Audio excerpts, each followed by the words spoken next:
Welcome back to Prof E Plays. I'm Prof E, and we are picking up here with Wilbur Orla in Cepheus Universal. I'm excited about today because today is the day we finally leave tennis. Right, so last time, in our last episode, we developed our subsector and our capital. We know that our party is going to be traveling toward that capital, so right now they are. Pencil. Here, I have to put them somewhere. Oh, there they are. Wrong pocket. That's okay. Right, so we are here at Tanis toward the center of the subsector. We're heading toward the edge of the subsector, Masoyama, which is our capital. So we are just kind of making our way there.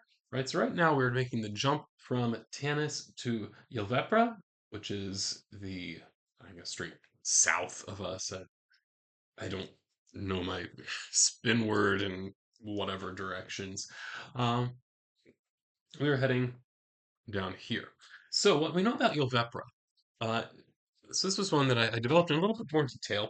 So we know about it is one, it does actually have a spaceport. It's a frontier spaceport, so it's not particularly good. It doesn't provide a lot of services, but there is actually like a sensible place to land as far as that goes. You're not just like landing on a hillside or something like that.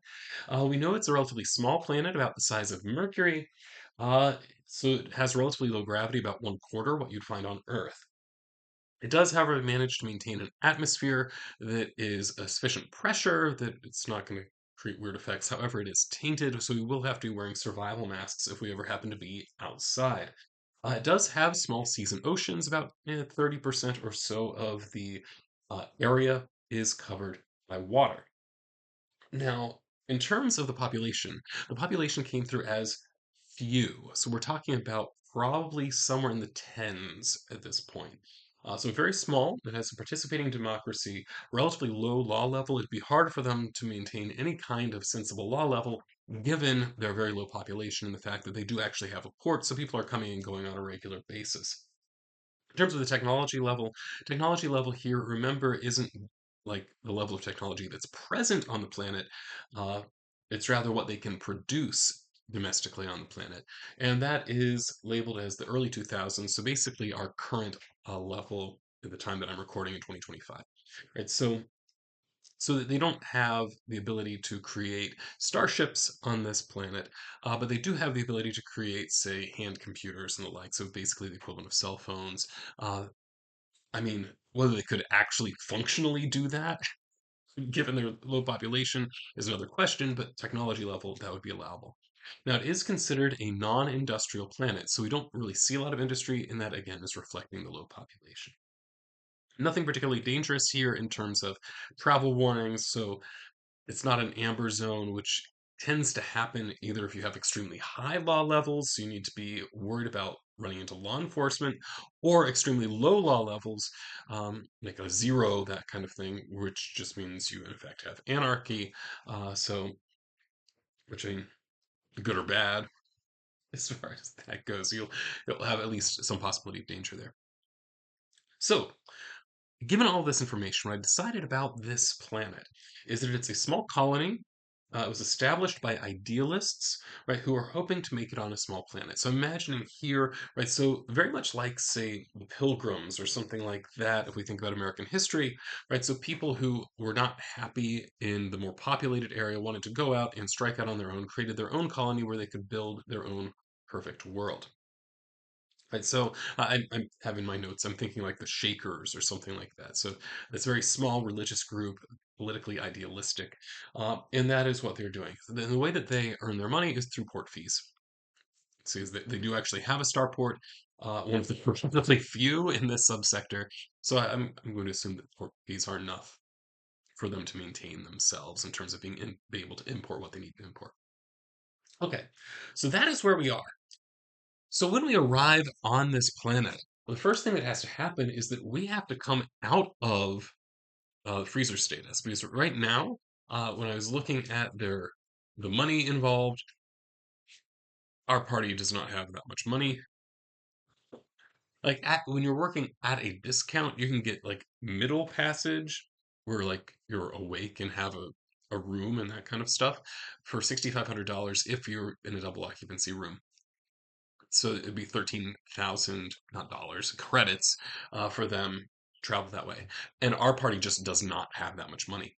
So instead, what they're doing, they are traveling by freezer passage, which is to say they are going into uh, cryogenically frozen chambers that um, keeps their metabolism very low, right? So that then they don't have to eat that kind of thing. And this is significantly less expensive. It only costs 1,000 credits to make a jump this way. Which means then they're still going to have to earn money on the way because if you count the number of jumps, they're going to have to do one, two, three, four, five jumps. They're going to need total 15,000 to get the three of them through here. Actually, it's four of them because they also have their droid they're going to have to pay to transport. I decided paying effectively for freezer passage made some degree of sense there as well. So we're talking about 20,000 credits they're going to have to be spending to get to Masuayama.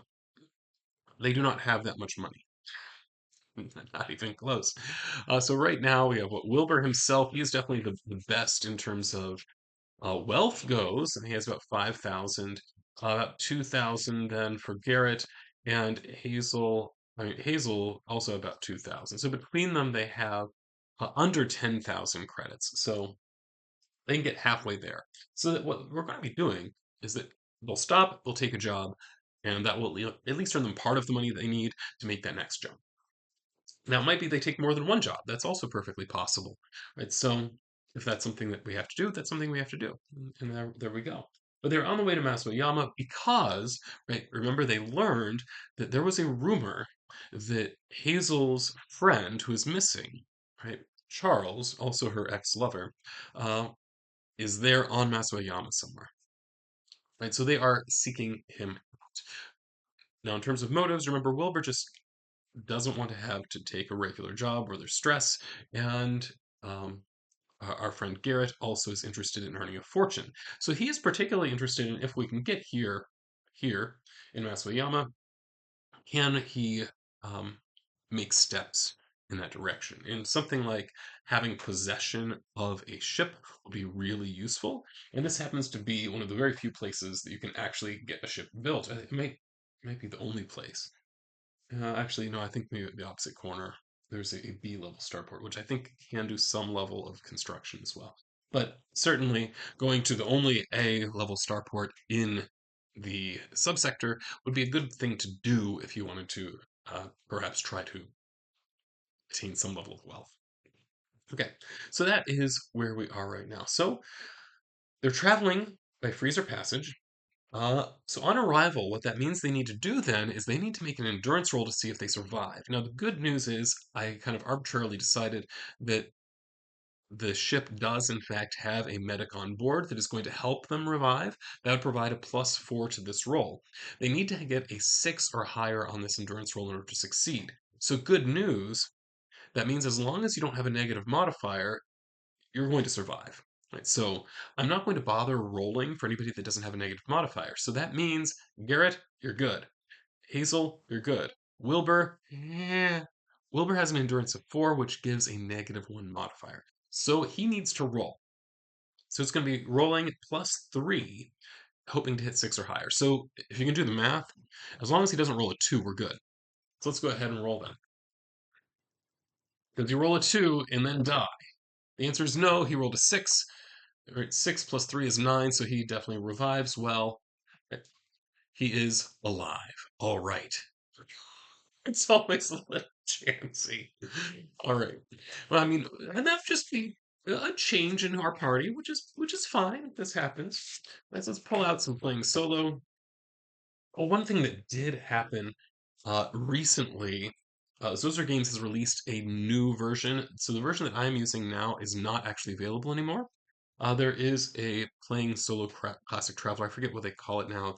It's the little black book version, which is available for like $2, $3, something like that. Is apparently an updated version of this. I haven't gotten around to getting it yet. I might possibly get it. I don't know. All right. Well, let's see if I decide it's worth spending the $3 on. All right. So for now, I'm gonna break this open and look at our mission machine. So we need to have then, so they arrive here on this planet. I think in terms of the structure here, I'm imagining that the structures are largely, because after all, there are very few people. So I imagine basically everybody lives right, right around the starport here. That makes sense to me, and I imagine this is pretty much sealed against right the elements because it is a tainted atmosphere. So as long as you're inside a building, I think you're okay, right? So you go through airlocks, that kind of thing, because the pressure isn't going to hurt you, but you do need survival masks if you're going to be outside at all. So people basically live inside the complex where the starport is, and that's also where any kind of hotels and the like, wherever kind of lodging would be available. Right. That's also something that we're going to end up having to pay for as well in whatever time we are here. Right. So for now, let's go ahead and find out what our next mission is going to be. So if I count now, I think this is mission number 5. Is that right? Yes, this is mission number 5. So this is day 1 on Ilvepra,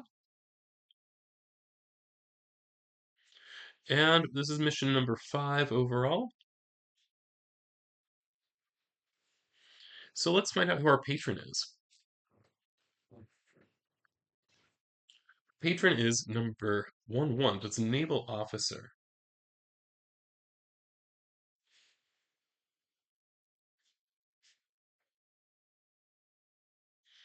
That's interesting. Because where's our nearest naval base? Okay, there's one not too far over here. No 406. So there being naval presence here isn't totally unreasonable. I don't actually have a name for that planet yet because I've not named everything. I'm just kind of naming as I go. All right, so patron is a naval officer. So what kind of mission does the naval officer want to send us on? We'll do 4-3. It's reading left to right. 4-3. We need to rescue someone. Oh, I like that. Okay, mission to rescue someone. All right, and then we need to roll our target. This is a much happier mission. This is a 1-6 reading from left to right. Right, so 1-6, we need to rescue someone. The target is an orbital station.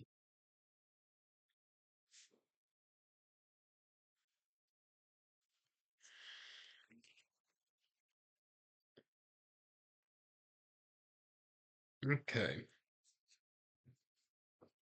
So now thinking about the overarching plot elements that we have in place. So remember our big NPC that we're kind of carrying along with us, right, is this hunter, right?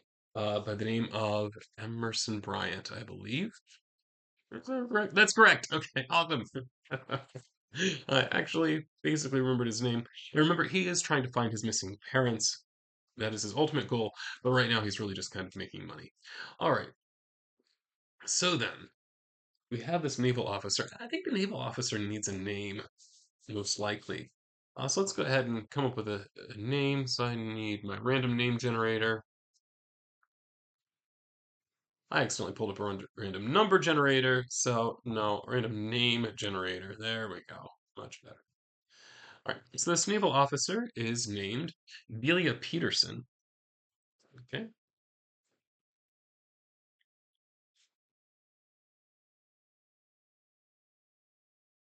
Peterson, not Peterson. Okay, and they want us to rescue someone. Orbital station, so sensibly this person would be on an orbital station. Makes the most sense to me. So I think that maybe what happened here is that so why would the Navy not just rescue this person themselves? Well, I mean, the most obvious thing here. Okay, so like his first question is there an orbital station here in this like system? I mean, the answer is obviously yes, because I don't because we don't have a ship, so wouldn't make any sense for them to hire us to go rescue somebody where we don't have a starship. Now, if we could possibly get some kind of craft, right, that could take us up into orbit, or we can rendezvous with an orbital station that way, that I think would be reasonable. And so I think that then we can at least get passage. This way we can charter a ship. And this is something that I believe that Delia would be providing to us. Alternatively, right, the Navy has such a ship available, but is lacking manpower, which is also another possibility. So that's something that might be the case. Um, yeah, I would like to know a bit more about kind of who this person is that they're trying to have us rescue. Right, so let's go ahead. I'm going to roll. This would be another just like rolling like it's a patron. Okay, so 25. 25 would be a starport official. Okay.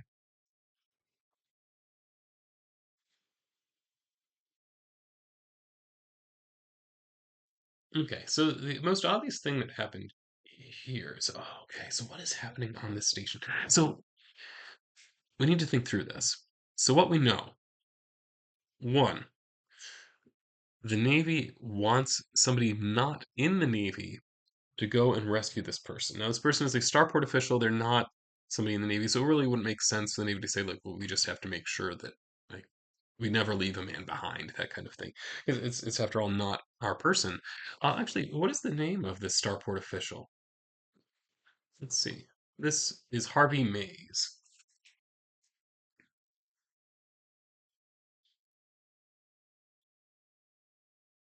Right.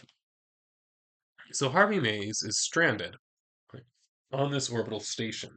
So the question then would be, how did Harvey get there? Why can't Harvey get back? The most obvious thing to me is that Harvey took a ship up there, but then had some kind of malfunction or something, got damaged, right? Perhaps got damaged in the process of rendezvousing with this station, right? So now he's stuck there. So why is it the Navy isn't just going and rescuing him? Well, and what is the complication, I guess, here? Right. And why would we be the right ones to hire to send up there? These are all very good questions. Okay. I think that maybe um, there are problems on the station, just looking at our abilities. So one ability, like Wilbur's the one that's often hard to um, get one of his abilities to be relevant, but he has an ability in computer. So I want to say that there's some kind of computer issue that's going on with that station. So right now, so just fleshing things out, right? So Harvey Mays went to the station. I'm going to say this station is normally unmanned. Uh, so it's typically unmanned. So imagining here that it's something, yeah, it's technically a station and that people could be in it, but it's mostly there for, say, communication purposes or something like that. Normally it's an unmanned communications array. But there's a space inside of it so that Harvey isn't immediately, just going to run out of oxygen and die. It has to be possible to rescue him. Right, so he has been stranded up here because there were computer errors or computer malfunctions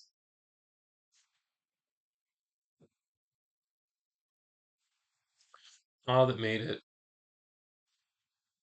so he can't leave. However, at the same time, communication has been cut off.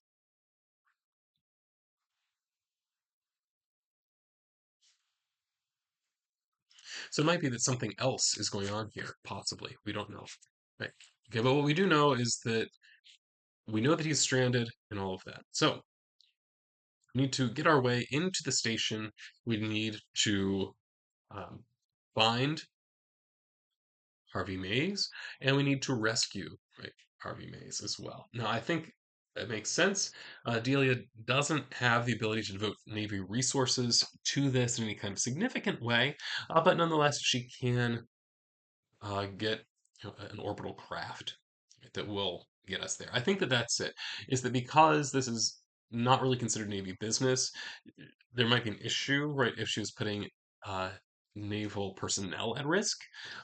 So I think that that's really the issue. So they have a pilot, they can get us up there, but they can't go into the station because that is considered too risky for what is not really a naval priority. That's what I think is going on here. Okay, so that's our plan. So we're going to ride up. That doesn't really require any skill on our part. But what we do need to do is what are the skills involved? One, we need Wilbur is going to use computer. It's going to try to fix whatever the problem is with the station. Then we have, in this particular case, it's not so obvious what role Garrett is going to play because his abilities, melee and gun combat, navigation, survival, ground vehicle, demolitions, and leader. Navigation is potentially useful, but if we want somebody to use navigation, then Hazel is better at that. But Hazel also has back suit. So it might be that there's some outs. Okay, let's do this. Let's have Garrett use navigation,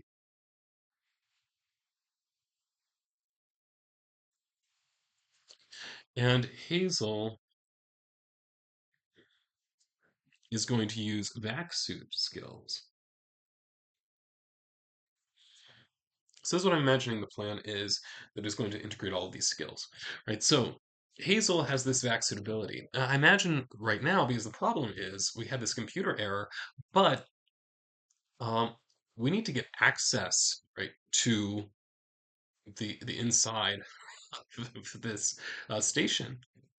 However, right, port is already taken up, and there's a computer error, right? So Hazel is going to have to go out do a spacewalk, right? Use the vac suit to get into the station to start with, and I think maybe can manually, yes, that's it, can manually activate one of the ports, which then we can port with. That's the plan here. Garrett, of course, in navigation is just going to get us there and back, and that means then that Delia doesn't have to devote quite so many naval resources as well. Wilbur, being the one with the computer skill, he's going to, once everything is good, right, going to get in there and actually fix the computer problem, and that is going to allow them both to rescue Harvey and also for him to get access to his own ship, which he can then bring back. That is the hope for what's going to happen. So let's go ahead and roll on those skills, see what worked and what didn't. All right, so we're going to just go again one by one through them. Wilbur is going to roll. Remember, we need an 8 total. His computer skills at a 1, so a 7 or higher, it's going to be a success. That is a 7, that is a success. The computer part is going to work fine. Next, then, we have Garrett. Garrett is navigating us there, so it's a 1.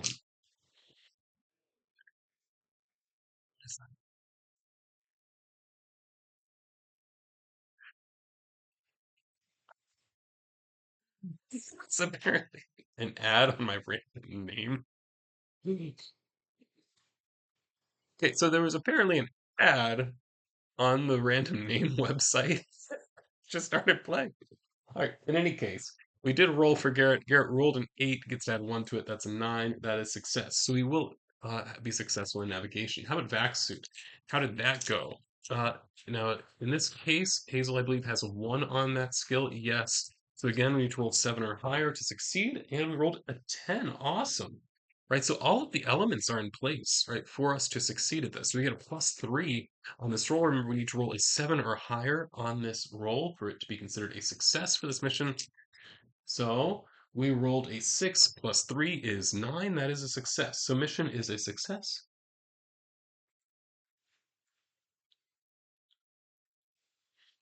All right, cool. And we don't have any consequences we have to worry about because we succeeded at all of our rolls. So this was fantastic. So the plan went off without a hitch. Everything is perfectly fine. We got paid our 800 apiece, being kind of the standard pay for this, especially because I don't think this mission was something that was, it wasn't particularly involved. It's not like deadly dangerous or anything like that. All right, so simple mission, takes a day or so and gets us 800 apiece. Now we do have to worry a little bit about money here. So we get, so success, we get plus 800 each. We're also going to have to pay for room and board, assuming that we're not leaving immediately. So I need to pull out my book here to remind me what the cost of living are, because I don't remember that calculation. Here we go. So uh, daily, it is, if we're just operating at subsistence level, it's 25 credits a day. At a common level would be 50 credits a day, high level would be 300, and then elite would be 1,000. Yeah, we can't afford elite stats. Okay. And the way the calculations of working, at the subsistence level, the monthly cost is 20 times as high as the daily cost. So there's a little bit of kind of economies of scale here. Same thing for common. It's a 20 time multiplier. It's a little bit less for high status, and for like elite status, it's only 15 times as great monthly as it is daily. But I'm just going to say that we're just going to pay on a daily basis at a common level. Feels about right to me, right? So that means net they earn 750 credits for the day. All right. So I think that is probably going to be good enough. I think that they do have enough money to take passage then to the next uh, path, the next step in our path. So I think we're going to do that. We're going to then take passage. So the next time we're on 0606, I've not yet given it a name, but it's an asteroid is what we're on. So there's some asteroids here that we're going to be involved with next time. But for now,